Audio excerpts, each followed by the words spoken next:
आप देख रहे हैं मेरा प्रोग्राम ब्रेकिंग बैरियर्स। मैं हूं आपकी होस्ट आलिया से यूट्यूब चैनल पर आप सबको वेलकम करती हूं। दो बड़ी डेवलपमेंट्स सामने आई हैं।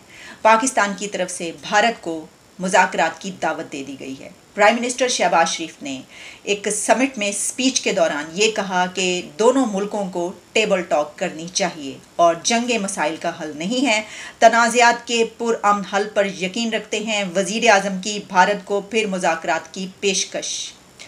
लेकिन इसी के साथ हिना रब्बानी खर ने ये कहा है कि India is darling of the waste.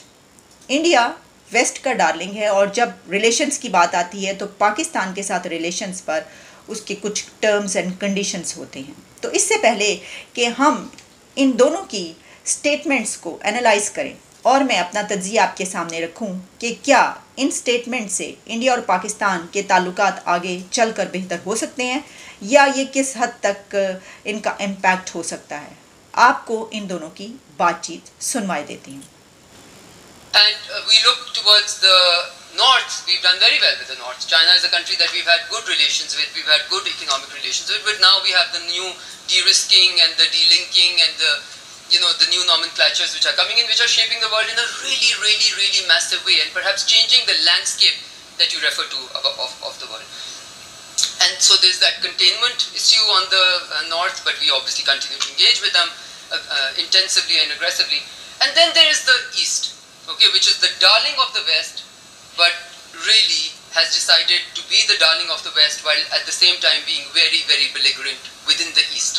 So India, stands out as a country which is very, very open towards certain countries, but very, very closed-minded towards some of its own people and towards certain countries within the region. पहले हिना रब्बानी खर की statement को देखे लेते हैं। ये कहना उनका कि India darling of the west है, तो इसका मतलब ये हुआ कि जब हमें ये पता चल गया कि मैं तो ये समझती हूँ कि उन्होंने ये स्टेटमेंट गलत दी है।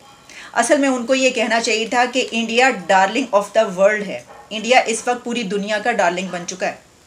उनको ये बात कहनी चाहिए थी, लेकिन उन्होंने सिर्फ ये बात की कि वेस्ट का है। उसकी वजह क्या है? उसकी वजह आप जानते हैं कि अभी कुछ दिन पहले इंडिया के प्राइम मिनिस्टर नरेंद्र मोदी साहब का दौरा हुआ है और वो दौरा कितना बड़ा है और उसके बाद जो अमेरिका के रिलेशंस है पाकिस्तान के साथ, उसकी कोई और समत जो है अब मुकर्रर हो चुकी है, वो किसी और डायरेक्शन में जा चुकी हैं। और हमने भी क्योंकि फ़ैसला किया है ये कि अब हमने अमेरिका के बजाय चाइना के साथ स्टैंड करना है। अब हम चाइना के साथ खड़े हैं, अमेरिका के साथ नहीं खड़े। तो एक वजह ये भी है, लेकिन ये बात अपनी जगह पर बिल्कुल दुरुस्त है कि जो वेस्ट है वो इंडिया को इस वक्त बहुत ज़्यादा प्रेफर कर रहा है। ठीक है, अच्छा, उसकी बड़ी वजह क्या है? हम शायद ये जो उन्होंने बात की ना, इसमें एक थोड़ा सा मुझे गुरूर नज़र आया है। मैं नहीं समझती कि हमें इस तरह का कुछ इमोशंस दिखाने चाहिए जिसमें हमने ये कहा है कि देखो हम तो तैयार हैं।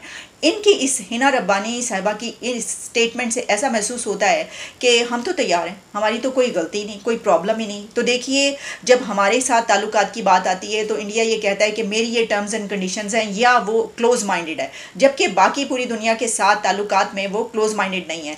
तो मैं इसको इस तरीके से समझती हूँ कि पूरी दुनिया इस वक्त इंडिया के साथ ताल्लुकात बनाना चाहती है और भारत एक ऐसा कंट्री है, उसके यहाँ तक पहुँचने में, इंडिया की एक बड़ी ताकत बनने में उसका सबसे बड़ा, या आप कह सकते हैं कि एक बेसिक फैक्टर ये भी है कि वो पूरी दुनिया से ताल्लुकात बेहतर बनाना चाहता है। इंडिया क्लोज माइंडेड नहीं है। ये जो बात की है हिना रब्बानी खर ने, ये हमारे अपने ऊपर उतरती है। मैं तो इसको इस तरीके से देखती हूँ कि कोई भी कंट्री तरक्की कर ही नहीं सकता अगर वो किसी कंट्री के साथ ताल्लुकात बनाने के लिए अपना एक ऐसे माइंडसेट का मुजाहरा करे कि नहीं जी हमने ताल्लुकात नहीं रखने। तो मसला ये है कि जब हम इस डिबेट में आते हैं तो हमारी ये बात किस हद तक दुरुस्त साबित बैठती है। पता चल रहा है, जाहिर है कि वो अपने कंट्री को ही रिप्रेजेंट कर रही हैं, लेकिन इस रिप्रेजेंटेशन में थोड़ा सा सच भी शामिल कर लेना चाहिए। अगर तो हमने खुद हाथ बढ़ाया होता ताल्लुकात का और हमने ट्रेड भी स्टार्ट करने की कोशिश की होती, लेकिन हमने तो ऐसा कभी कुछ किया नहीं, तो फिर आप ये बात कैसे कह सकती हैं कि ये जो माइंडसेट है, क्लोज माइंडसेट की आप बात करें, तो ये तो हमारी तरफ से नज़र आता है। यानी हम तो कहते हैं मरते मर जाएंगे, आवाम भूख को मर जाए, अवाम जो है वो बेचारे को खाने को कुछ ना मिले, लेकिन हम ये कहेंगे कि पहले टमाटर जो है वो दुबई जाएगा और दुबई से होकर जो है वो यहाँ पर आएगा इंडिया से। यानी साथ ही दस्ती के दस्ती, हाथ के हाथ हम अपना बॉर्डर नहीं खोलते और हम तिजारत करने को तैयार नहीं होते, हम तो ट्रेड के ऊपर तैयार नहीं हैं। तो जब हमारी तरफ से क्या इस तरह की कोई डेवलपमेंट हुई है कभी? तो हमने कोई कोशिश की या नहीं की? और इंडिया की तरफ से कॉन्फ्लिक्ट के पीसफुल रेजोल्यूशन की कोशिश की गई या नहीं की गई, इस पर बात करने के लिए पहले प्राइम मिनिस्टर शहबाज शरीफ की स्टेटमेंट देखे लेते हैं। Both the countries and the people, and similarly with other nations in the world, we have nothing against anybody.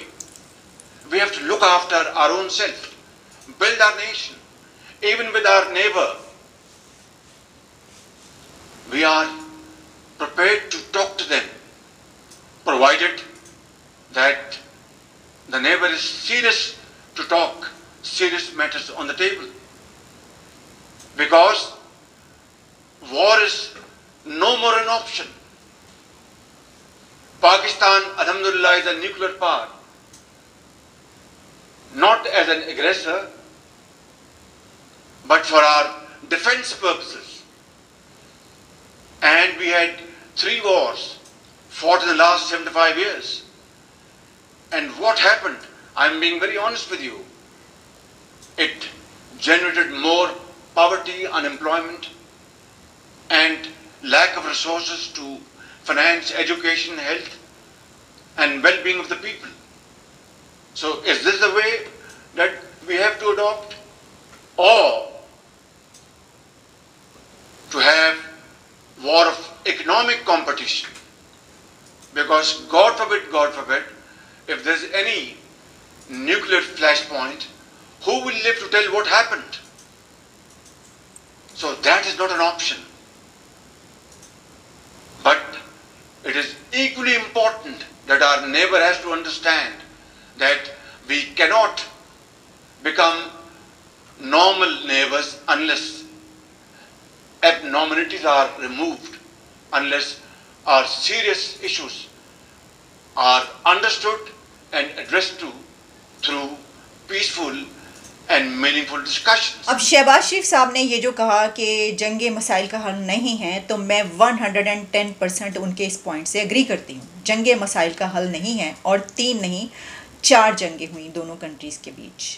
तो ये जो जंगें हुई, इससे हमारे किसी भी मसले का हल नहीं निकल सका, ये हम जानते हैं। अच्छा, इससे पहले भी शहबाज शरीफ ये बात कर चुके हैं, कुछ दिन पहले भी। एक तो ये कि चलें कोई प्राइम मिनिस्टर खुल के ये बात कर रहा है, लेकिन क्या ये सिर्फ ज़ुबानी जमा खर्च है, या कोई हम समझते हैं कि कोई प्रैक्टिकल एक्शन भी इस सिलसिले में लिया जाएगा? इसकी वजह क्या है? देखिए, जो हमारा पास्ट है, जो हिस्ट्री है पाकिस्तान की, वो ये बताती है कि ज़ुबानी जमा खर्च बहुत ज़्यादा होता रहा है। इसकी वजह ये है कि अगर आप प्रैक्टिकल एक्शंस की बात करें तो वो तो हमारे हमसाया मुल्क की तरफ से नज़र आते हैं। देखिए ना, जब हम पीसफुल रेजोल्यूशन की बात करते हैं किसी कॉन्फ्लिक्ट के, तो उसमें क्या किया जाता है? एंगेजमेंट। तो एंगेजमेंट में सबसे पहले जो बात आती है वो तो है ट्रेड, वो तो है तिजारत। तो प्राइम मिनिस्टर जो ये बात कर रहे हैं, तो क्या उनके दौरे हुकूमत में या उससे पहले ये किया गया कि चलें ये जो पीसफुल रेजोल्यूशन तो उसी वक्त मिल सकता है जब ताल्लुकात बेहतर हों? ताल्लुकात उसी तरीके से बेहतर होते हैं कि चलें हम तिजारत खोल देते हैं। भाई, दस्ती के दस्ती हाथ के आप वाघा बॉर्डर से चीज़ें मंगवाएं। आप आवाम को ज़रूरत है, इस वक्त इतनी मुश्किल सिचुएशन में है।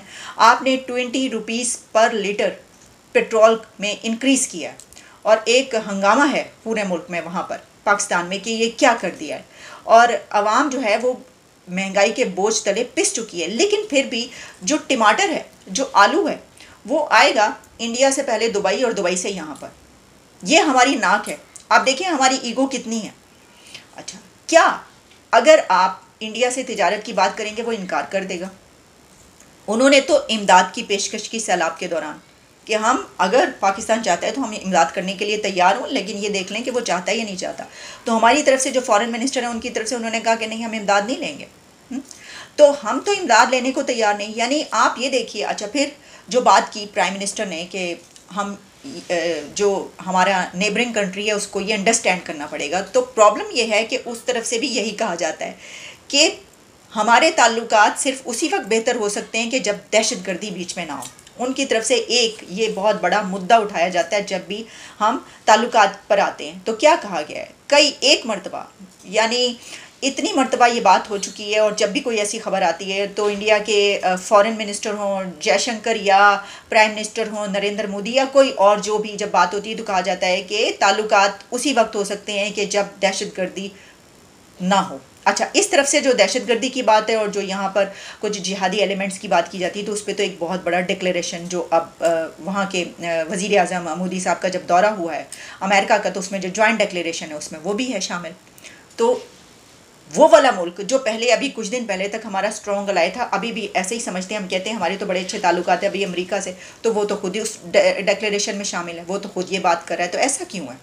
तो इसमें एक और जो हिना रब्बानी खान ने भी ये बात की ना, एक बहुत बड़ा सवाल ये बनता है कि अगर आप ये समझती हैं कि आपका हमसाया मुल्क जो है वो ताल्लुकात उसने बेहतर नहीं किए, अच्छे बनाने की कोशिश नहीं की, और हमने तो पूरी कोशिश कर ली, तो क्या कभी ऐसा दुनिया में होता है कि एक मुल्क इतना तरक्की कर रहा हो कि वो 5th लार्जेस्ट इकॉनमी बन चुका हो, 3rd लार्जेस्ट इकॉनमी बनने वाला हो, वो अब कहे कि मैं तो सबसे बड़ा जो इकॉनमी है उसकी जगह लूँगा, और वो अपनी डेट्स तक दे दे, और पूरी दुनिया उससे बिज़नेस करना चाहती हो, और वहाँ पर जो है वो उंडली पड़ रही हो वहाँ पे कि भाई हमसे ताल्लुकात बेहतर बनाओ, और पूरी दुनिया से ही उनके रिलेशंस ऐसे हों कि जो हमारा हिना रब्बानी खान ने जो चाइना की बात की, तो भाई ये बड़ी अजीब सी बात है। आपका जो चाइना है सबसे स्ट्रॉन्ग अलाई, वो भी कह रहा है कि मैं उससे ताल्लुकात बेहतर बनाना चाहता हूँ, और लेकिन हमें ये शिकायत है कि जनाब हम बिल्कुल ठीक हैं, लेकिन जो हमारा हमसाया मुल्क है वो हमसे ताल्लुकात बेहतर नहीं रखना चाहता। अच्छा, जो हमने एक्शंस की बात की ना, जैसा मैंने कहा कि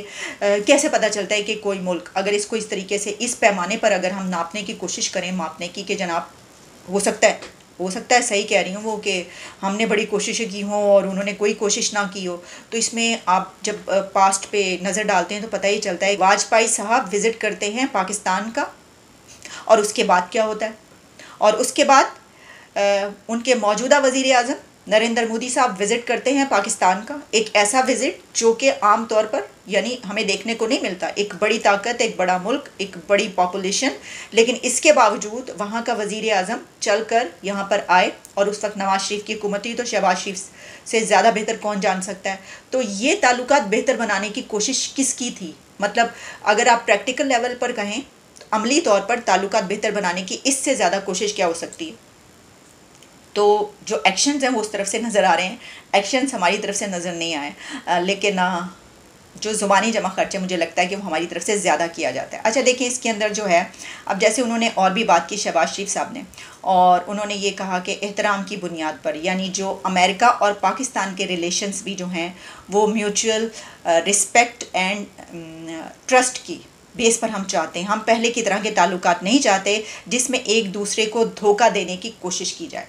तो जो एक दूसरे को धोखा देना है, कि जब ये अल्फाज इस्तेमाल किए गए तो इससे पता ये चलता है कि ये बात तस्लीम की जा रही है कि अगर धोखा उधर से दिया गया है तो धोखा इधर से भी दिया गया। अब वो हम जानते हैं धोखा कैसे कैसे दिया गया है जी। वो जो जिहाद की जंग हमने लड़ी, उसमें जो एड ली हमने, और वो एड कहाँ कहाँ इस्तेमाल हुई, और फिर किस किस के घर में चली गई, और किस किस के वारे न्यारे हो गए, और वहाँ से पूछा जाता रहा जी एड कितने जा रही है, सानू भी दस दो, पैसा जा कितने रहा। और इसके अलावा बहुत सारी ऐसी चीज़ें, अगर उनका बहरी बेड़ा नहीं पहुँचता, हम इंतज़ार करते रह जाते हैं 65 की जंग में, तो उसी तरीके से वो भी बहुत सी चीज़ों पर जो है वो शिकायतें करते हुए नज़र आते हैं। बिल्कुल सही, प्राइम मिनिस्टर ने बिल्कुल ठीक कहा है कि ये जो है ना, ये हम ऐसे ताल्लुकात नहीं चाहते जिसमें एक दूसरे को धोखा देने की कोशिश की जाए। लेकिन प्रॉब्लम यह है कि अब हम जबकि चाइना के साथ खड़े हो गए, तो क्या हमारे ताल्लुकात इनके साथ ऐसे रहेंगे जिसमें एक दूसरे को धोखा देने की बातचीत ना हो रही होगी? क्या ऐसा तो नहीं होगा कि आगे चल के चाइना को भी हमारे साथ ऐसे, बल्कि अभी ही अगर आप देखिए तो चाइना को तो हमारे बड़े माजी में बड़ी शिकायतें रही हैं। अब गो कि हम कुछ बेहतर हो गए हैं ताल्लुकात, और सारा बड़ी इन्वेस्टमेंट भी उनकी तरफ से आ रही है, और ये, लेकिन जो धोखा दी है वो तो पता नहीं चलती ही रहती है। उसमें हमें देखने की ज़रूरत है, अपने गरेबानों में झांकने की ज़रूरत है। देखिए, हम इतने बड़े फोरम्स पर बैठकर ये बात कर रहे हैं, उसमें हम ये नहीं देख रहे कि इस वक्त आइसोलेशन का शिकार कौन है, इस वक्त तन्हाई का इतने अरसे से शिकार कौन सा मुल्क है। हिना रब्बानी खान ने जो भी बातचीत की, उसमें उनको ये भी देखने की ज़रूरत थी कि जब आप ये कह रही हैं कि इंडिया के वेस्ट के साथ इतने ज़बरदस्त रिलेशंस हो गए हैं कि वो वेस्ट का डार्लिंग बन गया, तो इंडिया तो पूरी दुनिया का डार्लिंग इस वक्त बन चुका है ना। तो ये बात करते हुए आगे से कोई आपसे ये कह सकता है कि मैडम क्या वजह है कि आप जिसके बारे में बात कर रही हैं उसके पूरी दुनिया से ताल्लुकात बहुत बेहतरीन हैं। फिर हिना रब्बानी, क्योंकि वो तो खुद इस मैदान की खिलाड़ी हैं, यानी कि जब हम फॉरेन पॉलिसी और फॉरेन अफेयर्स की बात करते हैं तो क्या उन्होंने ये नहीं सोचा कि देखिए उनकी पॉलिसीज़ कैसी हैं, कि उन्होंने नॉन अलाइनमेंट की एक उनकी जो पॉलिसी है पूरी दुनिया से बड़े ज़बरदस्त ताल्लुकात रखे हैं।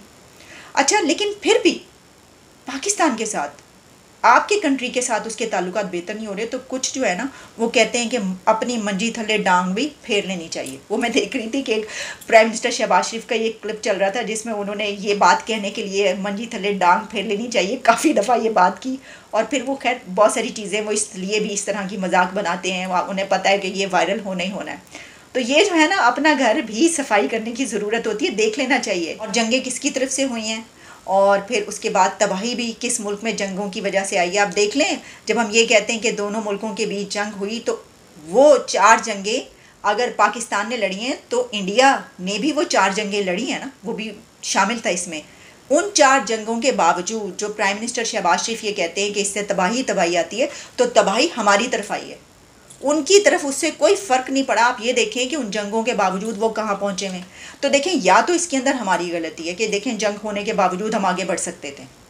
हमारा मुल्क अगर वो वाला मुल्क जिससे हमारी जंग हुई है, अगर वो जंगों के बावजूद इतना फल फूल रहा है और वो इतना आगे चला गया, तो हमें क्या तकलीफ़ पड़ी थी, क्या मरी पड़ गई थी, क्या मौत पड़ गई थी। हमने कहा जी जंगें हो गई हैं, तबाही और बर्बादी आ गई, अब तो हम आगे बढ़ नहीं सकते। इसकी वजह यह है कि हमने जंगें सिर्फ उस मुल्क से नहीं की, बल्कि हमने उसके साथ साथ अपने दूसरे हमसाया मुल्क जो अफ़गानिस्तान है उसके साथ क्या किया।